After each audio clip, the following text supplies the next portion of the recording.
Alright traders, George here, and time for a continuation of the work I've been showing you on the S&P. Anatomy of a bounce. It doesn't get much better than this. One of my favorite signals is what I call the pass-through, and I've been showing you this signal ongoing here in the futures markets and all through last week and other stocks that we're setting up to do something similar. Here it is on the big boards for the S&P. So just over the last few videos that I've done, the mid to lower 1800s was a key long-standing target that I had for the S&P. I was looking for a breakdown of that area and a sell-off.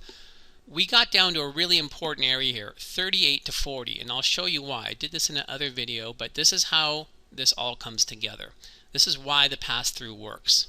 So whenever we have a market that's selling off, the market speed is always higher. There's more volume that comes in, and there's typically greater range. And this is always misinterpreted as being more negative than the action we saw on the way up. That's 100% false, unless you get into something like 2008 and you have an actual run on the market. When you're talking about normal correction impulses in light of a bullish impulse, you still see increased volume, range, and market speed, but it's not bearish in any way, shape, or form. This always gets misread, and it goes to the underlying psychology that makes this signal work so well. This air pocket that I highlighted here, remember I pointed out to 90 to about 1708 as being this area here, and if we broke down below 32 we would look for a trip here. This air pocket takes us up to this floor of about 38 to 40, okay? That's why the pass-through works the way it does. So remember, 38 to 40 on the daily, okay? Ton of trading commitment here, not so much in the air pocket.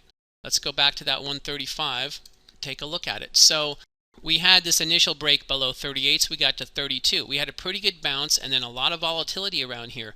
The other day we broke below yet again, and during that preview I mentioned if we break below, look for a retest of 32. That's exactly where we went, but we didn't break below 32. If we did, then I had 19 to 22 on the books for a harmonic completion there.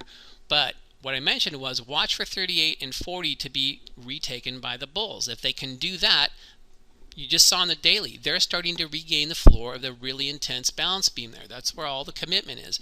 That's what makes the pass-through work. That's what the pass-through is right there. And you have a real strong bull candle snapping right back through that region. I had pointed out 1749 as being an initial zone to look to for a little bit of resistance. And really that was sort of the last bounce point that it needed. 60 was another handle on the way up, but 90 is the one I told you to look for a larger scale move. That's essentially where we stalled out on Friday. Right now we're at 92s, Sunday evening. So this very large move here catches a lot of people off guard. It seems impossible because they're going off of fundamentals and their emotion when they're down here. They're throwing the rules out the window if they happen to be short, moving down, and the volume seems like it's picking up and there's more red ink and faster market speed. Yet they see those gains erode very quickly. They might even add to the losses by going short when we break over a key balance beam. When we break over a key balance beam, when we break into the floor of the most dominant zone here. There are people shorting this all over the place based on emotion and what I would call the incorrect supposition of fundamentals. That's really the psychology that drives this action. The price points of the balance beams are the catalyst points where things really start to get going. So as this structure works out, it's actually pretty fascinating. Bottoming out at 32 from this high over here, there's incredible fib confluence with the balance beams. They don't have to be in confluence with them to give the balance beams relevance, but just so happens, guess where everything clicks? The 0.236 at 60, the 0.5 right on the dominator here, the 618 right in the low 1800s there. So this is the trickiest spot of this progression altogether. We've had the bullish impulse, we've had the two-stage correction, we've had the pass-through bounce signal, and we're now stalled out at the dominator. That's what makes this part a little bit tricky here. So here's how I handle this part of the equation. I always ask myself, and I tell the traders to ask themselves the same question, what are your plans when price does X? If you're long, short, or flat, what are your plans when price does X? 90+% of the traders don't know. So I'll give you a breakdown here based on what I see right now. We're at 92 quarters, all right? We're in a bullish trend. We're coming off of a correction, and we've just started to overtake some key areas here.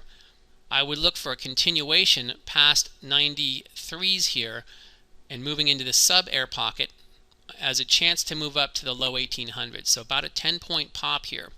I would look for pullbacks into this density zone down to about 80 to 78 to 80 as a chance to be a buyer.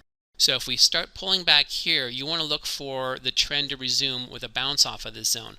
If we get below 78s, we're going to be moving into this air pocket and likely to revisit 1768.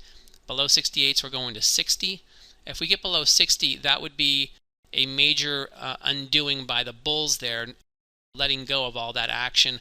And bottom line is we'll probably retest 40. The breaks below 32 would still be another trigger point to watch if this whole thing erodes. But this is a real strong move up, and you want to revert to what the dominant trend is. The dominant trend is bullish. The correction here has already popped in a big way, so it's more work for the bears to come in here and undo that than it is for the bulls to come in and shore up a few of these areas. So watch for that bounce off of 78 to 80. Look for a bull continuation past 93s. 02 to 04, big bell ringer here at the 618. We get over the ceiling of this zone here, call it about 1806s or so. There's another big air pocket all the way up to about 1832. That's another strong air pocket that could see price moving up very quickly. And if the shorts load the boat here and we break over 1806, that move up could happen just as quick as it did right there. So those are really the defensive points to watch. The only one I would add here that I don't have in is 1768. That correlates with this beam here, and as it is, that's the pi retrace of this sell impulse. It comes in at the 31.42, so more confluence. All right, so the pass through, the target, the main target hit. You saw the breakdown, you saw this action here, you saw the failure of 32 to be taken out, and then you saw the pass through. All of this stuff was talked about in advance before it happened. Go back and look at the videos that led up to this one. Look at the price action that then happened after those videos and do some further homework. Don't just watch this video and be done with it. Do the second part of it, which is to watch price after I did each one of those videos. You will have enormous belief in this process after you do that. Then you start thinking if then around price. That is the power of trading based on what you see. See you guys back in the live room on Tuesday.